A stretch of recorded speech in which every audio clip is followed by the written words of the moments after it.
روز 28 سپتامبر رئیس جمهوری تاجیکستان با یک سفری کاری به شهر برلین تشریف آورد. خبر می‌دهد خدمات مطبوعاتی سروری دولت. امام علی رحمان در جریان سفری خود به آلمان در نخستین ملاقات سران کشورهای آسیای مرکزی و آلمان شرکت ورزید و در آن سخنرانی کرد. ملاقات مذکور از 28 تا 30 سپتامبر صورت گرفت.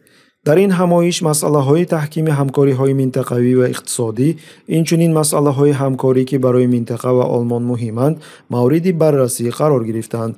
قید نمود خدمات مطبوعاتی رئیس جمهور.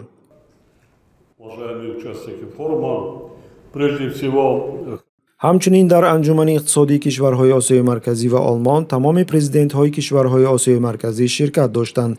در برلین ملاقات سران کشورهای آسیای مرکزی از جمله قزاقستان، قرقیزستان، تاجیکستان، ترکمنستان و ازبکستان با رئیس جمهور آلمان فرانک والتر شتاینمایر و ملاقات رهبران کشورهای آسیای مرکزی با کانسلر فدرالی آلمان اولاف شولز برگزار گردید. قابل ذکر است که در آستانه برگزارشوی این نشست فعالان مخالفین تاجیک و ازبک نمایش اعتراضی تشکیل کردند. فعالان مخالفین از اقدامات غرب نسبت به رژیم‌های خودکامه کشورهای منطقه آسیا مرکزی راضی نبودن خود را اعلام کردند. آزادی به وکیلان تاجیک. یادرس میکنیم که روز 19 سپتامبر در شهر نیویورک در چهارچوب نشست 35+1 ملاقات سران کشورهای آسیای مرکزی با رئیس جمهور آمریکا جو بایدن برگزار شد. فعالان و حامیان حقوق ازبک و ترکمن نیز با اعتراض خود از حادثه‌های رخ داده در کشورهایشان و ختم سرکوب علیه دیگر اندیشان و دینداران تظاهرات برگزار نمودند. Dinda bo'lgan o'zgarishlar katta deb umid qilib kelayotdi xalqimiz. Lekinki afsuski dinga bo'lgan o'zgarishlarni mana hamma his qilib turibdi. Azonlarning ovozi pasaytirilishi O'zbekistonda, musulmonlarga bo'lgan telefondan chiqqan har xil nashidlar bo'ladimi, har xil bahonani sabab bahona qilib olib kirib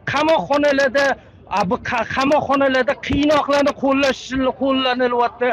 قابل ذکر است که ملاقات مذکور در پس منظر شدت گرفتن سرکوب‌های سیاسی در کشورهای آسیای مرکزی صورت گرفت.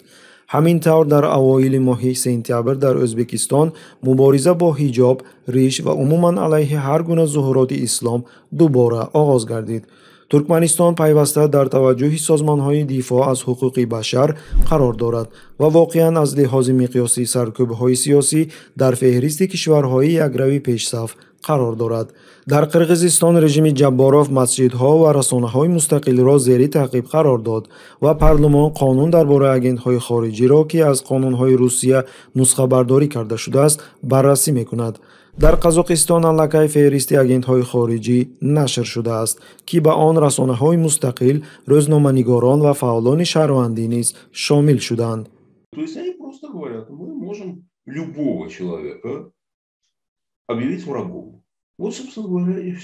عیان می‌گردد که غرب با سروری ایالات متحده که هر وقت با آواز بلند در خصوص پرینسیپ‌های به اصطلاح دخل ناپذیری در حفظ حقوق انسان و استقرار دموکراسی در تمام جهان حرف می‌زند، برای به هدف‌های سودمند خود نائل شدن با دیکتاتورهایی که نسبت به شهروندان خود سیاست تعقیب کنی و غیر انسانی را روا می‌بینند همکاری می‌کند.